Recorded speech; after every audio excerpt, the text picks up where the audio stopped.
I'm Ilana Razbash, and this is Radio Architecture.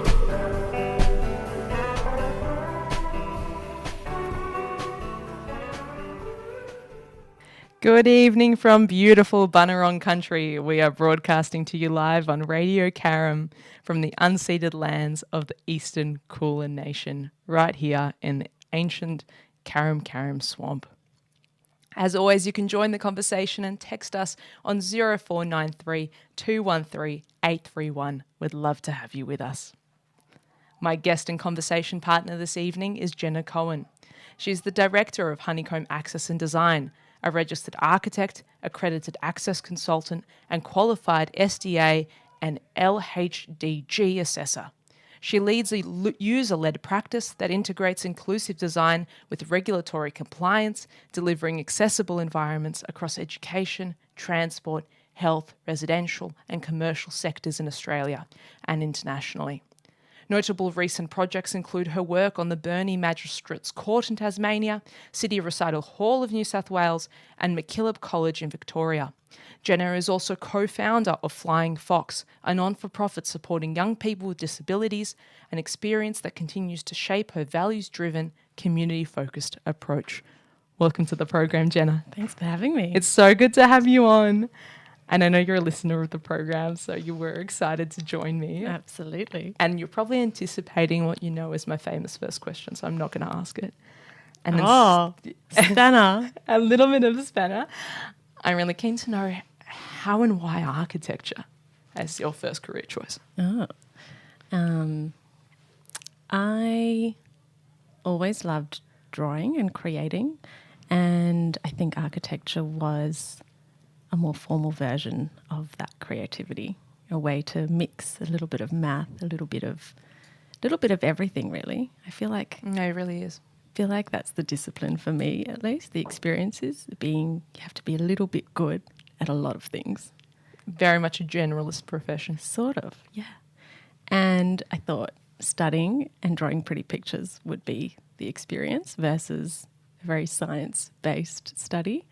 It wasn't the case, but I thought it would be. So that's why I chose it. I was very close to dropping out after first semester, actually. Oh, really? Yeah. You found it wasn't quite creative enough? Or? Yeah, it wasn't just drawing pretty pictures. It was really hard. It was sun studies and construction and materials and the history and philosophy, and it was complicated and really, it was really hard. So yeah, I was close to going down a different path. And what got you through?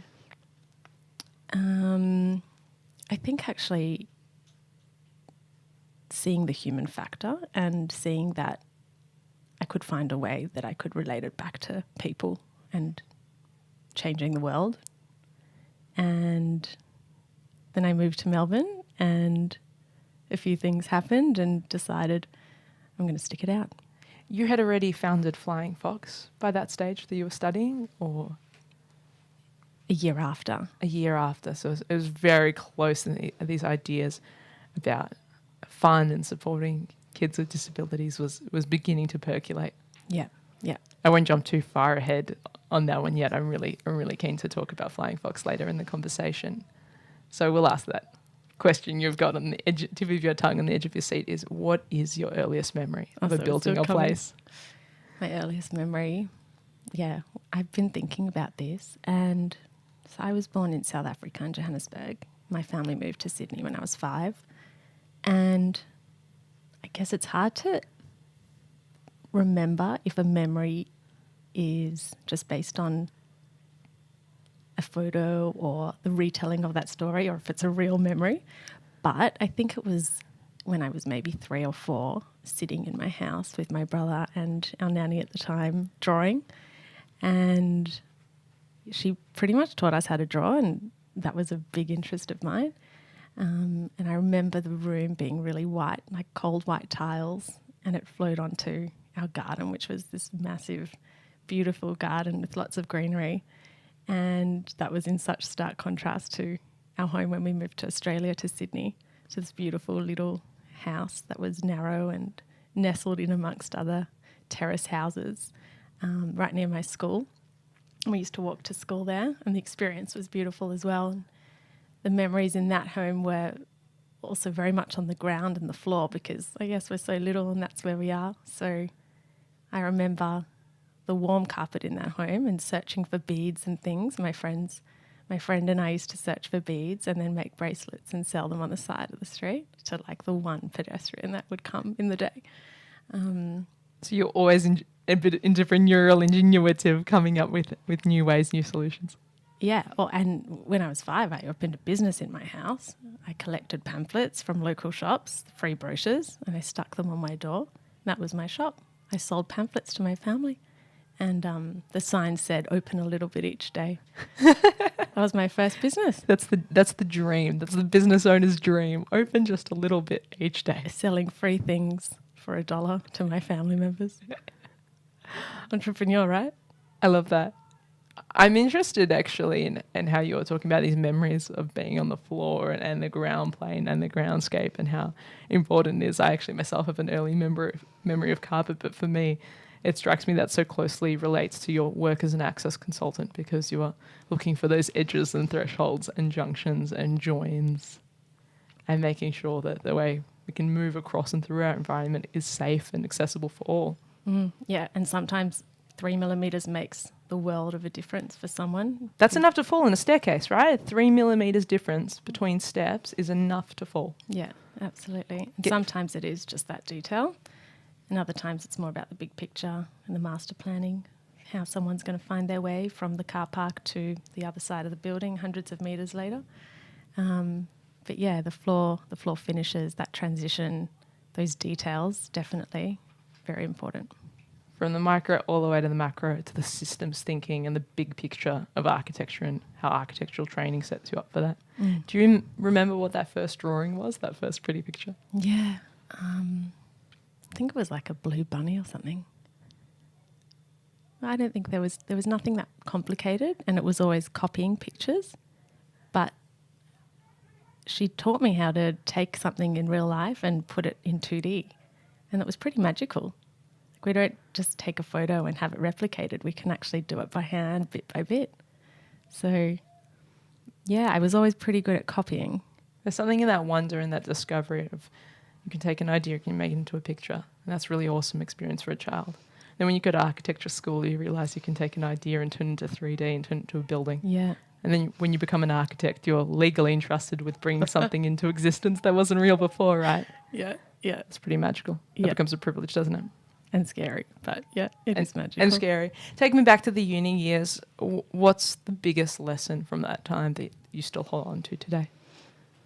Yeah, it's a bit of a blur. It was being back at uni this morning in your class was a good... Listeners, Jenna was guest critting my class this morning at RMIT. It's been a big Ilana day. I'm surprised you're not sick of me yet and you're still joining for this conversation.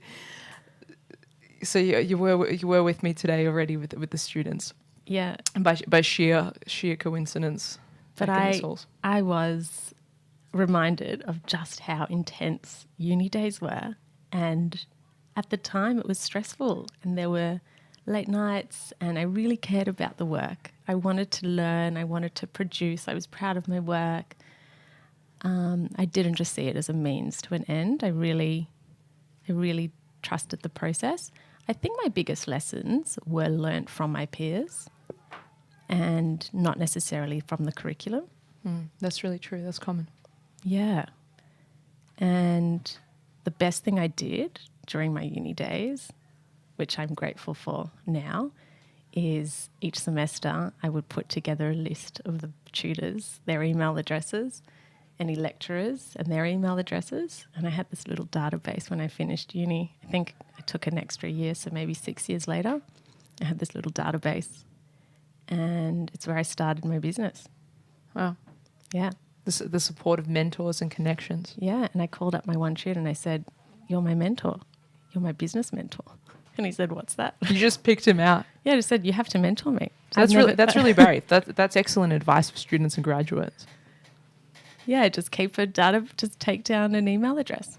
Because you might have Instagram followers, and call me a dinosaur or a nana, but Instagram followers Like, what if Instagram doesn't exist tomorrow? Exactly. Then you don't have those contacts. It wasn't such a big deal when we were students, certainly, earlier on. Yeah, yeah. But I think the value of a phone number and an email address, just for your personal database, it's not, you don't know what you're going to, there might not be a business in the future, but it's your little village or your network or, actually the other day I was thinking, who was that tutor who did that subject with me? I really want to reach out to them and see if they are still doing that practice in ergonomics, because I met with someone yesterday who asked me if I know of a good ergonomist, Wow. however you say You're going to have to look that up. Listeners, text us.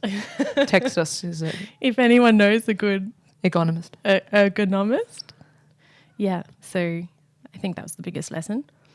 And I actually really enjoyed professional practice.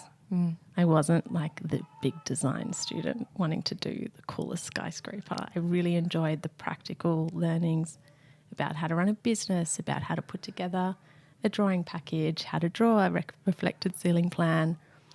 I enjoyed learning. I'm seeing a really consistent thread in the business mind there and the motivation. Tell me a little bit about how Flying Fox started. Yeah, and what inspired it. Flying Fox, I suppose, is a sort of a business. It's a charity, but in the business of making people happy and connecting the community. Flying Fox we started it in 2014. And it was the year after my first year of architecture. So it was a bunch of friends and my now husband and we came together in my now in-laws' garage and would meet around their dining room table and take over their garage with supplies. And we basically wanted to run a camp and make that camp inclusive for people with and without disability, to be able to go away for a few nights and have fun and make those social connections. It was really magical. It was intense and stressful. And I remember before our first camp, so I was sort of in charge of recruiting the participants with disability, and I went to the local police station before we ran our first camp and I said, "Do you have a missing persons form?" And they said, "Oh, who's missing?" And I said, No one's missing. I just want the template form." And they looked at me like I was an absolute crazy person. Why did you need the template form? Because I wanted to be prepared in case one of the participants went missing. I wanted to have it pre-filled. Oh, my goodness. That's super organised. We just had a text message come in, by the way, on the text line from an anonymous texter saying, "Hello, I don't have a question, but just want to say I'm loving the conversation. Love hard." Well, we love you too. Thank you, anonymous texter. Always good to hear a hello here on Radio Karam. So, that's sort of how Flying Fox, well, the history, the few years preceding that were very minor in terms of, there was no grand plans to start like a massive charity. It was we just wanted to make sure our local community was more connected and included more people with disability who otherwise wouldn't have the support necessary to go away from home and to make have new fun. friends. And have those like quintessential childhood memories and experiences, right? Yeah. That shapes who we are. Yeah. I got to go on camp. I got to go overseas, but some of my friends with additional support needs weren't able to. The first year we ran a camp for 19 participants, and there were about, 40 volunteers. They were like 19, 18-year-olds who we trained up to support their campers. And after that first camp, it really took off. There was big need in the community that became known. We started sibling programs. We started a social enterprise florist for a bit. And today we've actually just moved. I say we. I'm not actively involved in the organisation. I just help with some of the property-related things. And we've just moved into a new office. And there's now like 20 staff and over 400 volunteers. And Wow. I think over 200 families, and probably Amazing. more each year. So And how quickly did this growth happen in under a decade? Yeah, just over a decade. Yeah, Wow. yeah, just over a decade. So And all this started in second year of architecture school, as if things weren't difficult enough. I remember sitting in a lecture doing Excel spreadsheets of bookkeeping, calculating GST on expenses whilst sitting in like a history lecture. So I think that was actually something that got me through the course. It was this tangible, community-driven outcome that I knew I had in parallel, Yes. and that was a positive thing. You know, sometimes having that perspective made it easier to Keeps you deliver a project. grounded. Yeah, yeah. So I think if all I did was architecture studies, it would just be this insular and too much tunnel vision. Why do you think the course has this capacity to invade one's perspective or narrow you in like that? Yeah, I think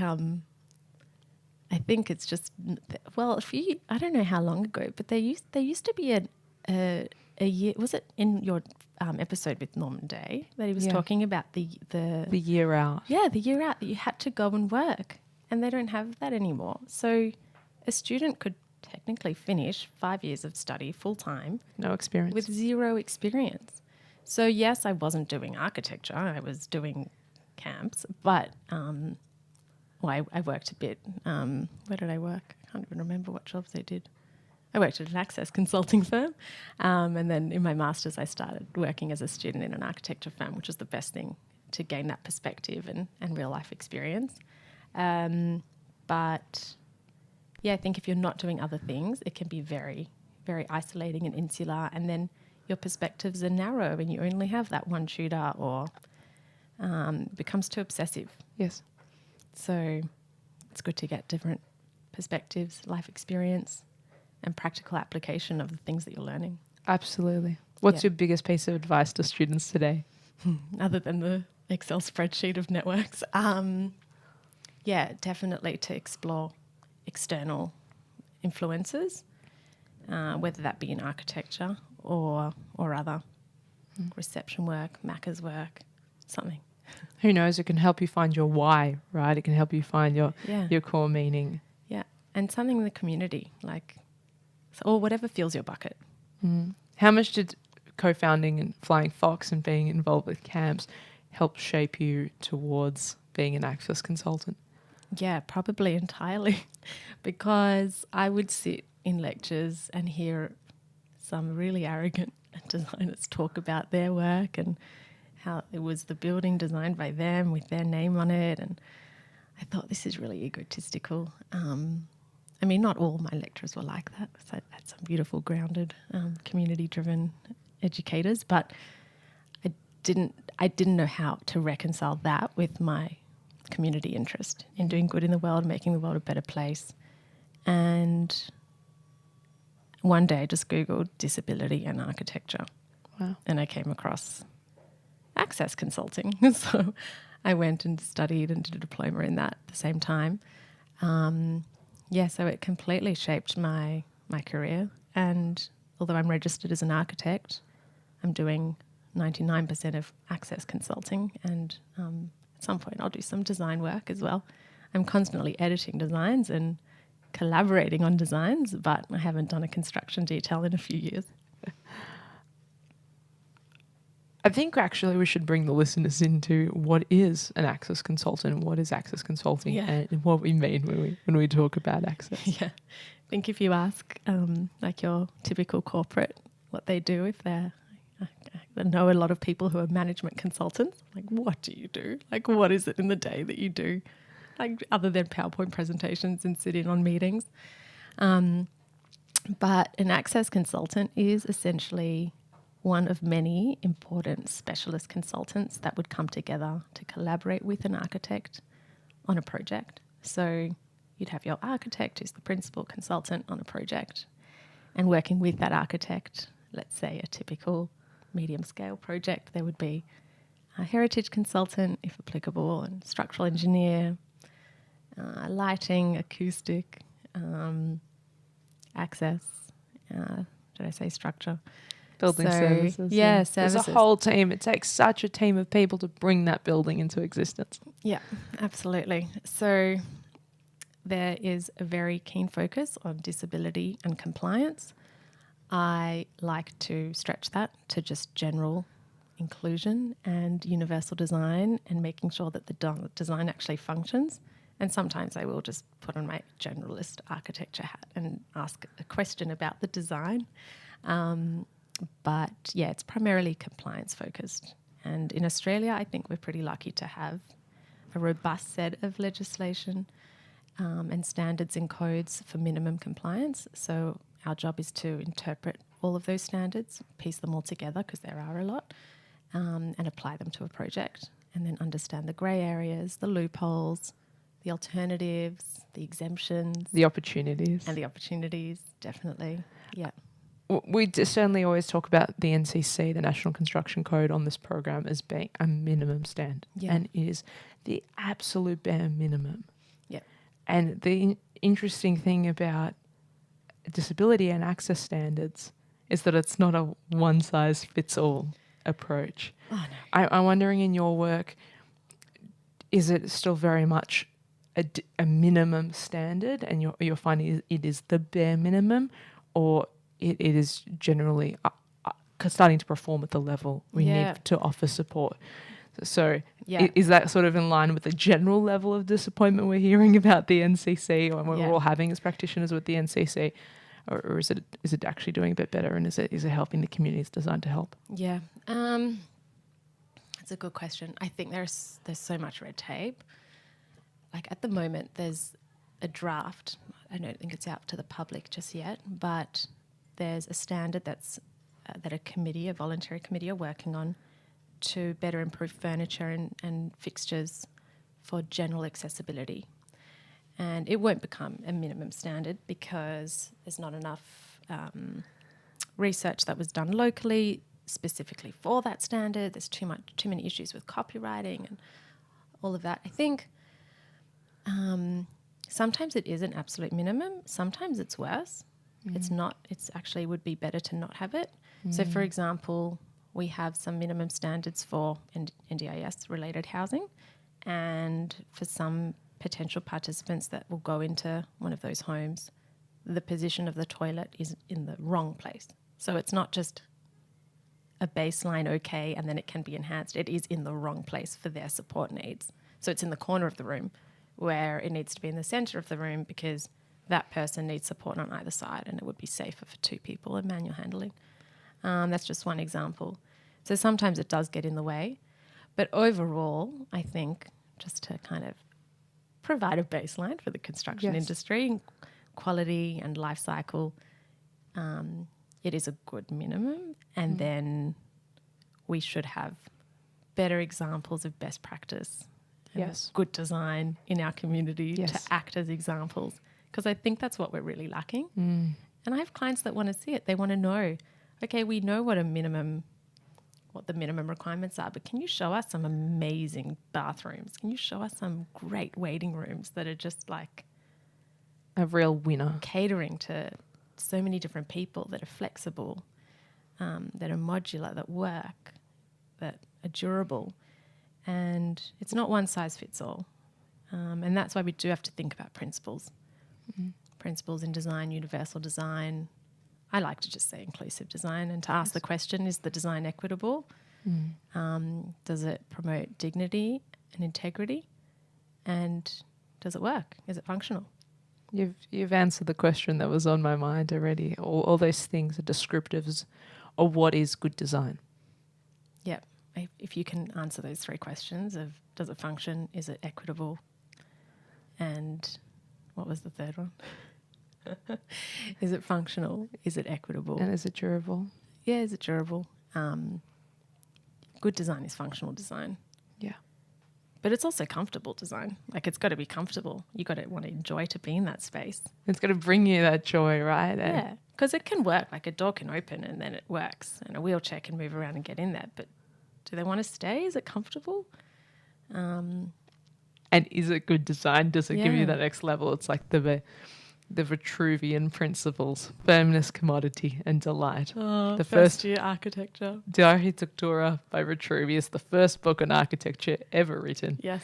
had the three principles of architecture was based on firmness, commodity, and delight. And sometimes projects forget one of those three things. It's not always beautiful and pleasurable and joyful and fun, and it's not always useful or functional. Yes. Yep. So I think if those three things can be true, then you've got a successful design. That's a winner. Yep. I mean, there are constraints in space, budget, heritage overlays. I think often people think if something's got a heritage overlay, they're exempt from access. Or if it's too expensive, like, oh, it's just ridiculous to put a lift in. We can't afford 100K, so it's exempt from access, surely. No, Like, well, it's not. Unfortunately or fortunately, logic dictates that it's not. And I think it's a good thing that in Australia we have these triggers to update our buildings. We're not an old country, so there should be we should be more accessible. Like, why are things being built with so many stairs without any foresight or without any consideration of the occupants? And it's not a minority. We're an aging society. 20% of our population have a disability. A lot of our population have mental health challenges. And yeah, I mean, there's so many people that go beyond that user group as well. So it's the people supporting people with disability, the support workers, the family members, the friends. I used an accessible parking the other day with a friend, and I was the one pushing the wheelchair. So I'm not in the stats as the disabled person, but I'm included because I'm the one who had to push the door and hold my foot open and kind of do the splits whilst trying to push the chair through as well at the same time. And now in the last 3 years, I'm pushing prams. So I think, we need to think about the fact that we're not catering to a minority. We are catering to the majority. And able-bodied people are the largest user group and benefactors of accessible innovation. Yes. That's the most forgotten truth. Yes, almost too. Everything that's been invented and created for accessibility needs and to support a group or a community is then utilised and popularised by the general public. Yes, absolutely. Absolutely. Even just the classic urban design paradigm, if you can make a city safe for children, for the youngest, so they can safely cross the street, and for the elderly and the oldest, that's good design. That's good urban design. That's a good city. Yeah, yeah. And I think nowadays, and I know last week you were speaking a lot about web accessibility, and it's so important. If anyone can get onto a website and buy something, that's good for that business. Yeah. So it's good business. Good access is good business. So true. How much economic benefit and profitability could be lost? Do you know if there's data actually out there? There should be. We should do a study. Like the local cafe that can accommodate prams comfortably, that's where those mums are going to go meet. And I'll tell you what, mums on mat leave spend a lot of money on coffee. So there you go. It's just good business. it's good business. There's an absolute business case there for it. Yeah. Yeah, absolutely. What's your dream project to work on and collaborate on as part of a team? Oh. I think something that's going to make people's lives a lot better and connect people for sure. True collaboration, true community. I don't know, a community hub of sorts maybe. A community hub. We've got a lot of those around. Community hub. I love thinking about how different people can use a space, catering to the different needs. Yes. That are necessary. Because it's a challenge as well. Because you've got to think about different user groups. Yeah. Some professionals who aren't as motivated and may not be as community minded or simply don't have the education or experience, or maybe have had combative experiences and haven't been in such warm collaborative teams, may see the design accessibility considerations we have to make and even performance solutions as a hindrance and as a burden and something that hamstrings the design and hamstrings design innovation. But really it's opportunity, right? It's a few guardrails that help guide you towards a better outcome. Do you want to say some more about the real opportunity that's there? Yeah, I think it can be overwhelming for any building practitioner or architect. There's so much to think about. There's so many checklists, there's so many hurdles, and yeah, it can be overwhelming.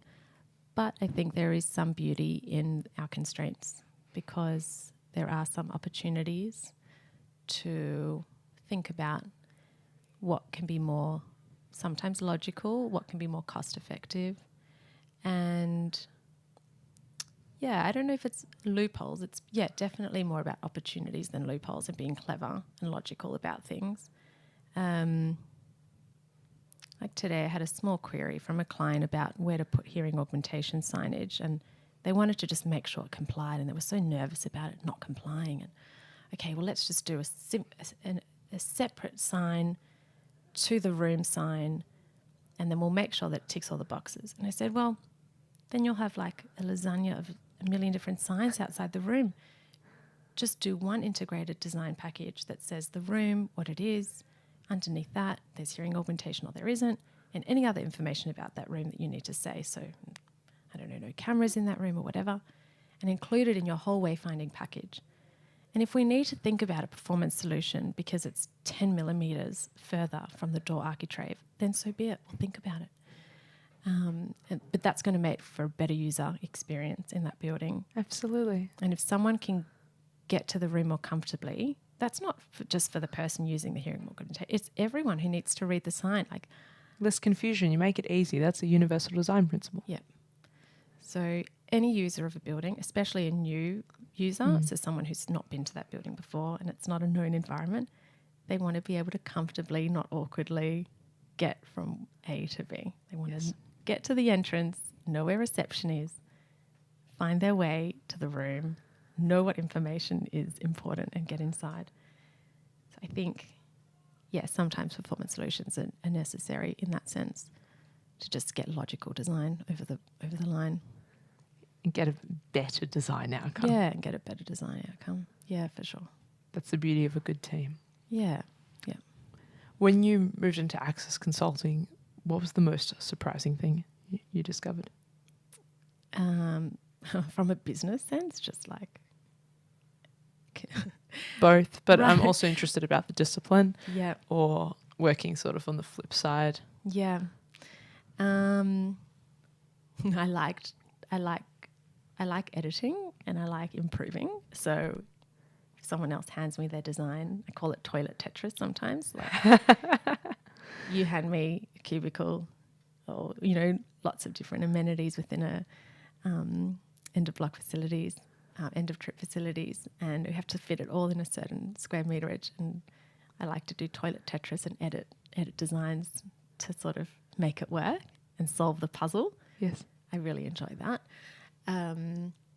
What surprised me the most, or the hardest thing in starting the business was selling myself and being confident. Because I was used to selling something, but the thing I was used to selling was a cause and a charity and asking for donations for something that I truly believe in. Not that I don't believe in my business, but it's very different. Selling a business, selling yourself, that was a real shift and something that took getting used to. Doing some cold calls. And writing fees, like valuing a service and a product. I guess that's the key to starting a business and understanding how to do that. What drives your confidence and motivation? Just that I'm actually an expert in this. I know a bit about this stuff. You've got to back yourself, right? How important? I know a bit about this stuff. Not all access consultants are architects, so that was always a good base for me to know, okay, I know about the building. At the very least, I can read the plans and I can, think about, is the design good? And then, you do one or two projects and then the confidence builds. And there's been, every day I've got a question of a challenge or a sticky situation that I like to problem solve. And the more questions you get, the easier it becomes to help clients through that and to solve those problems. Teething issues and, I guess the biggest challenge overall was probably creating a family during the same time. Wow. starting a business. All at once. Yeah, the sleep, running on no, doing life on no sleep is probably the hardest. Yet again, architecture school becomes a strong foundational training and strong beginning to get through all of that. Yeah. It's not so sustainable though. No. Yeah, there's only so many nights of no sleep can you do without breaking down. It's not functional.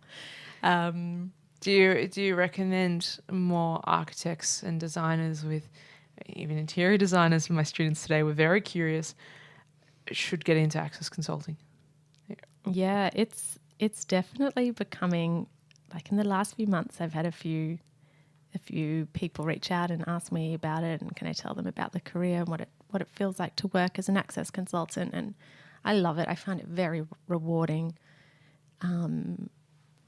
And surprisingly, I actually don't feel like I'm missing out on design because I'm so close to designs and I'm so close to seeing them eventuate. And maybe because it's actually at a faster pace, I'm not having to sit there and draw out all the details. I can like not talk to a client or not see a project for a few months and then bam, it's done. And I see the render and it's complete. And you get that great satisfaction. Yeah, it's still very rewarding, even though I haven't designed it myself. I've been a part of the team that got it there. And so I still find that quite rewarding. And it's still been quite creative in that sense. But I'm sure at some point I'll want to pick up the pen again and do some sketching. And you're able to affect change truly at quite a scale, because you're getting far more projects through the door as an access consultant that you could physically manage as an architect. Yeah. Right. So that input, that advocacy. Yeah, it is. And a lot of I do carve out space for advocating, even if it's just one-on-one to one client who doesn't believe. You can tell from the one conversation they don't believe in the requirements. It's a headache for them. It's a hurdle for them. I'm interested in those words, don't believe. What is there to believe and not believe? It's the code. You got to do it. I have a client at the moment who told me that compliance should be a 90% sort of thing. So if there are 10 rooms, 9 of those doors should be accessible and compliant, and the one just shouldn't need to be compliant. And how do you decide which room you can't get into? What if that 10th door is the bathroom? So what? That person just can't pee all day if they're in a wheelchair. Is that what you're saying? How do they respond? Yeah, I think that kind of person doesn't have buy-in unless they have the user experience at some point. But he will when he needs. Inevitably, we all age, right? Yeah, he'll need to at some point. Yeah. Death, taxes, and yeah, hopefully all of us live long enough to also experience the effects of aging. Yeah, that's it. And there's changing realities, or at the very least, we're going to all know elderly or relatives. Or a temporary injury. Yeah. Or a sibling or a cousin or a friend. Or pushing their own pram. Yeah, exactly. So the advocacy piece is big, and sometimes it's micro level and just one client, and other times when I can, it's talking to large groups. And I do like talking to architects because I feel like there is opportunity with design, and there needs to be passion there as well, because minimum compliance is very different to beautiful, functional, accessible, inclusive outcomes. Yes. You do offer CPD programs as well, and you love engaging with firms out there. How can architects who are listening and practice leaders who want some fresh energy in the access and access consulting space, how can they get in touch with you? Yeah, so I love doing CPDs because I'll talk about accessibility to any architect who will listen. And I think it's a really good thing that we do. It's mandated to have to do professional development. I think that's a positive thing for our industry. It keeps us all learning and fresh.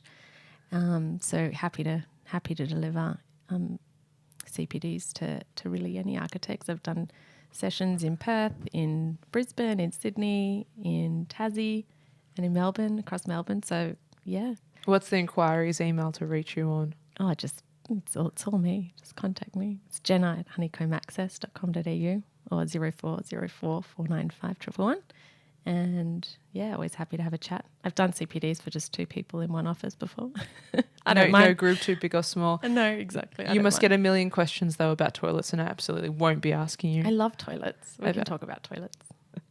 What's the most common question you get? What do you feel is a bit of a knowledge gap out there, and one that you find you're consistently advocating for and you wish more people knew about? Yeah. Oh. I think for architects, it's probably about, trying to think. Even the most experienced architects I've worked with, it can be just something as simple as locating an accessible toilet close to where would be practical for a user, or thinking about the entrance being covered, like sheltered from the rain, or the general user interface of a space. I think just the user experience level, just for all potential users. I always get questions though about doors and ramps and stairs. There's just like some of the most simple things can be quite tricky because our standards can be quite convoluted. So yeah, and then sometimes there are discrepancies in our standards. So Wow. like a big one's the waterproofing, at a door there needs to be a certain hob to protect from the water, but then we can't have a hob because it needs to be level threshold for accessibility. So how do we deal with that? Or what happens when there's a heritage clash with access? There's a heritage overlay. So how do we provide access? Or if there's no space for a lift, what do we do? No space for 2 handrails, what do we do? Yeah. I think architects should definitely be reaching out and getting in touch, because your passion in this space is so contagious. And of course, listeners can hear that today in our conversation and how important that is. But you're also a big contributor to research, and you contributed to a study with Melbourne University. Would you like to touch on that one? Yeah, that was fun. Last year. Was it last year? I can't remember now. I think it was last year.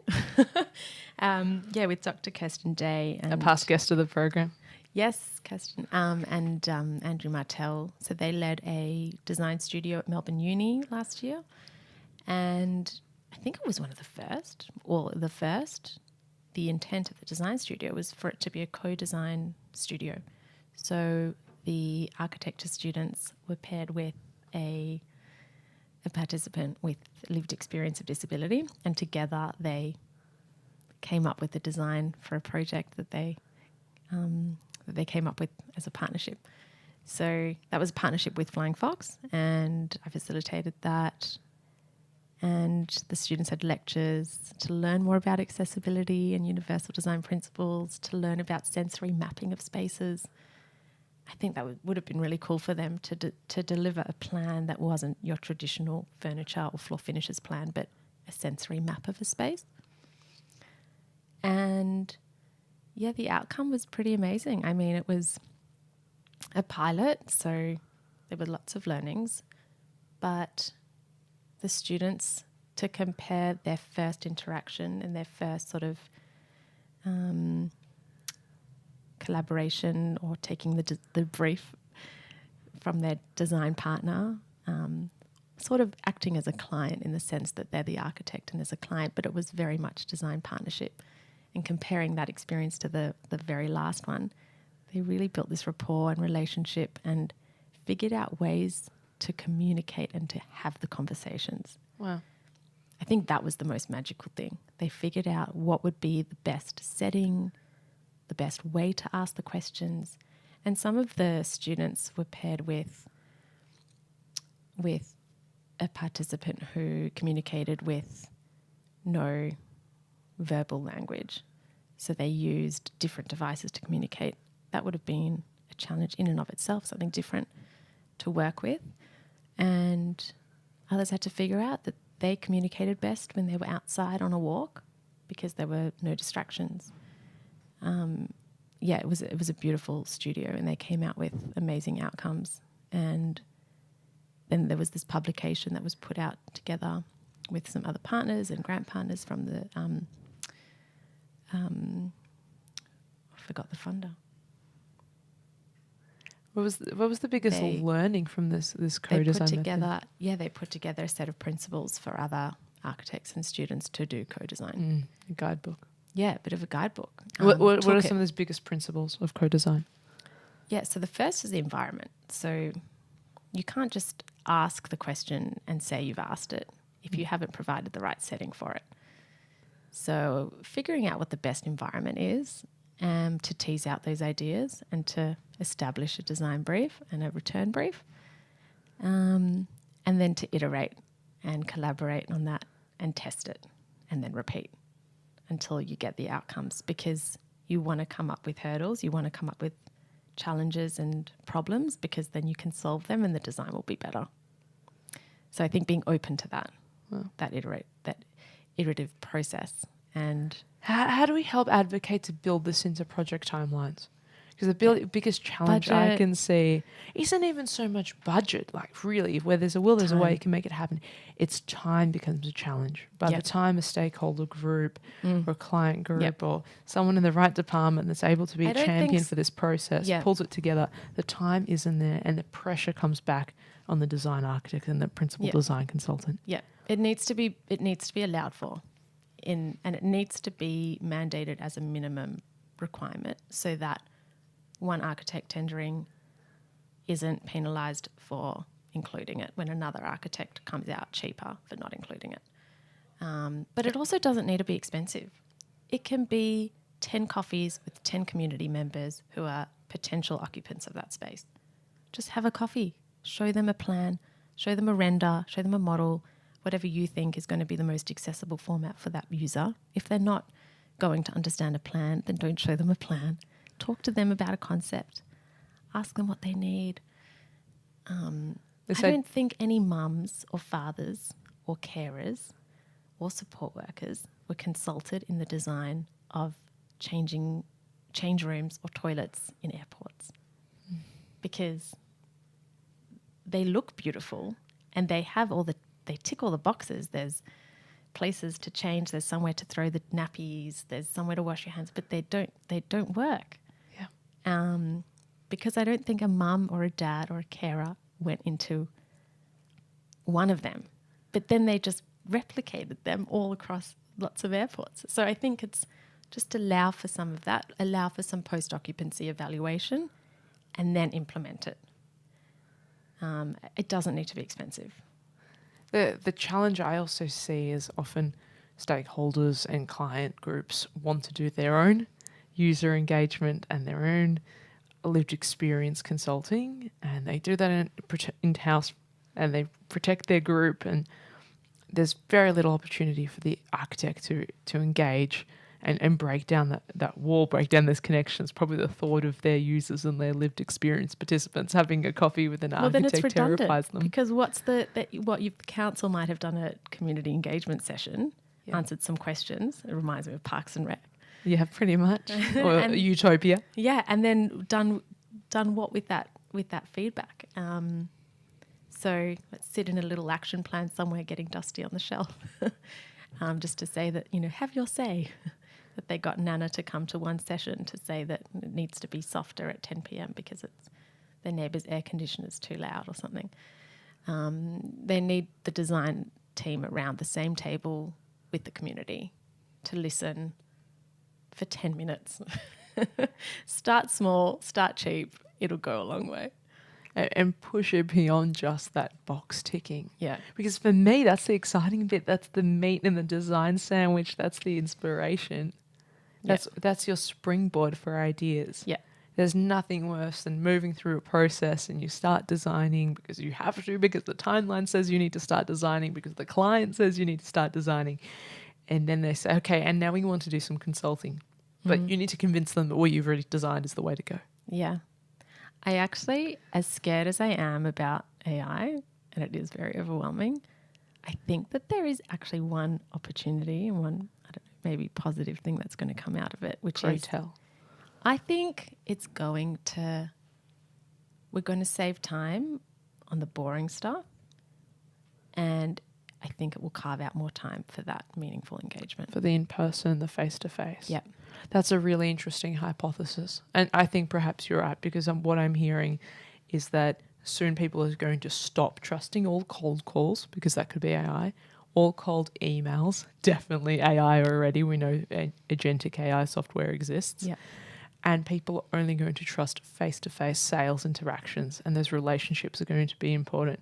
But big thinkers and entrepreneurs like Gary Vee are already saying that in the future, people will pay for the most mundane of human experiences and the most mundane of human connections, and there will be businesses that will accompany you to take a walk around the park and not just hire a boyfriend for an hourly rate like they have in Japan already. And there's very much a market going that for years. But as we shift further and terrifyingly into the loneliness epidemic, which is a health matter, an accessibility matter, and an aging well matter. But we're designing for people. Yeah. And that human factor won't be there. But the AI can do all the boring stuff, and we can have those efficiencies sorted.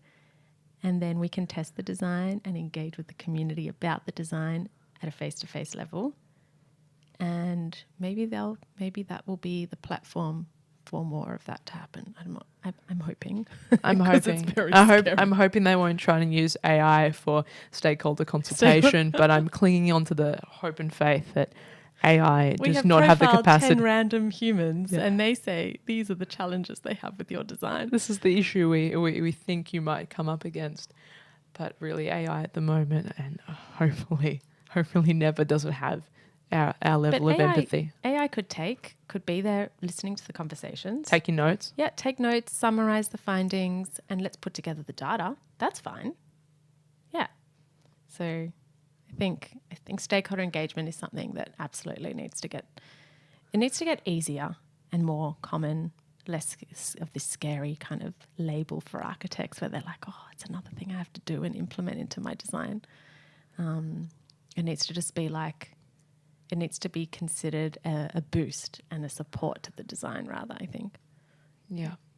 Yeah, and really what's underpinning it, right? It's your fallback, exactly as you say, the support, where if the design gets challenged or questioned, you can go back to that engagement and say, no, this is actually really important to the stakeholder group. And we as a team have all decided, collectively as a project team, including the client, have all together decided this is really important. Yeah. And we're going to fight for this as our one big idea that we're going to hold on to. Yeah. Absolutely. Well, maybe that is that piece where stakeholder engagement and consulting really won't be as expensive as it might be in the present day if AI is able to help us and support us. I think so. And expedite that process. Yeah, I think so. Because all the time-consuming part of it, the report writing, the data analytics, that side is going to get better. Hopefully not too quickly because it's happening very quickly, but I think that stuff is going to get better. And it will allow for fees to be cheaper and for time to be spent on other things or materials to be higher quality or, I don't know, spend money in areas that matter. Yeah. What do you think about the potential for AI checking NCC compliance at a basic baseline level? Yeah, I've been trying, been testing it. And I think it's getting there slowly, but I'm yet to send something without fully checking it myself. I don't think it's quite reliable yet. It's a good checker. It's a good little peer review tool. Because lawyers are using it, doctors are using it. Yeah. Supposedly the AI radiographer is more accurate than a radiographer, and that's all getting scary to me. But oh my God. As long as we have the humans, they're doing those final checks and doing those sign-offs, maybe we're able to shift our value. Yeah. And that's the next frontier, the value shift. Yeah. I think to think of it as an admin assistant rather than a design driver. Yeah. Because, I mean, and there's the confidence that comes with it. Like I think anyone can use a tool, but if you don't know what you're doing, then the outcome's going to be poor. Yeah. I'm just thinking about the idea that humans are these organisms that make meaning, and that's sort of the difference between us and the other species that habitate this planet. As far as we know, that we're the ones that make meaning. Yeah. Being able to consult, being able to do that real earnest, deep stakeholder engagement to make the world better, to bring in universal design principles. That's such a core way of making meaning. Yeah, I'm very lucky that I love my work and I do find a lot of meaning in it. I believe in the work I do. I think yeah, I think you have to find meaning in what you do. I think you have to. It's too hard to get through the day otherwise. What do you think the next frontier is in terms of accessibility? What are some of the big hurdles or something you think is going to be the next frontier for us as project teams? I mean, the latest thing is the new residential requirements in Melbourne, at least. So there are new minimum requirements for livable housing, not accessible housing, call it livable housing. That's been a challenge and a shift to the industry because it is an added cost at the moment. It won't be in a few years, but at the moment it is. And construction costs are already so high. But I think it's going to become more mainstream. Yep. There's a higher emergence of neurodiversity and inclusion. I think more businesses are understanding that they have to provide better forewarning about what they're providing, social stories, better websites. I think apps are getting smarter. Everything's linking up a bit better.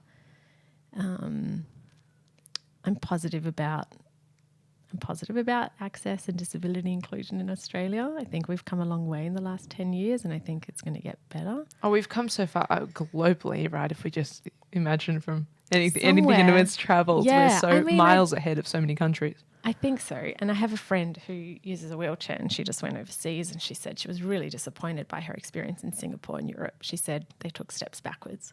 So there was some cathedral she went to visit and they had ramps a few years ago and now they've removed the ramps. And oh, no. So there is some surprising, there's society's taking steps forward, leaps forward and then steps backwards. I feel like in Australia we're getting better and I think AI is going to play a big part. I have a friend who's blind who has the new Facebook glasses. Yeah. And he was refused an Uber because the Uber driver came and he was standing on the side of the road with his guide dog. And the Uber driver said, "No, I've just had my car cleaned. You can't come into my car." And he's filming this all on his glasses. He said, "No, you have to take me. I booked an Uber. I booked it with the feature for the dog. You knew I was booking you. You have to take me." He said, No, you can't. There's a special service. You didn't book the special service. I'm just a regular Uber." And he said, No, you have to take me. You are. It's regulation. You have to include me. Anyway, he's now got that whole exchange recorded on his glasses, and that message needs to go big. I think we need it. We've got a lot of improving to do in that sense. I think the big drivers, yes, pun intended, need to become more inclusive, and Woolies, Coles, Wesfarmers, Disney. I think all the big companies have an opportunity to really champion it as well, and not just in building. Employment is massive. People with disability lacking employment, the numbers are just massive. So, yeah, All Things Equal is an amazing charity cafe which employs people with disability. In Balaclava, listeners, go have a coffee if you're in Melbourne. Yes, and there needs to be more cafes that are doing that and championing the cause and advocating for it so that it becomes more mainstream. Yeah. That Macca's has a program and Coles have a program and hotels across the country have a program. And they're not afraid. So it's better for business. There's so many people that actually choose to have their business meetings at places like All Things Equal because they're buying that coffee anyway. They'd rather spend it at a social enterprise, at somewhere where they're helping support people, right? Yeah. So architecture, the built environment is one piece of what is a very important puzzle, and that includes employment and housing and our community and relationships and the internet. So it's a big undertaking. And all these things are inextricably interconnected with each other, aren't they? Yeah. I'm mindful of the time, so I will ask my last question, and that is, what gives you hope? Gives me hope. People are kind to each other. I'm hopeful that together we can build a more inclusive society. And that's not just in disability and access, but in everything, every fabric of our society. So just to be kind and to consider the human, and then we can support each other to make a more inclusive, beautiful world. Hear, hear. Thank you so much for joining me on the program, Jenna. Thanks for having me. Thanks for joining me for another evening of radio architecture with Ilana Razbash. This live show was broadcast and recorded in the Radio Karim studio on Bunurong Country. You can replay the show wherever you get your podcasts. Thanks for tuning in and supporting community radio. Take care.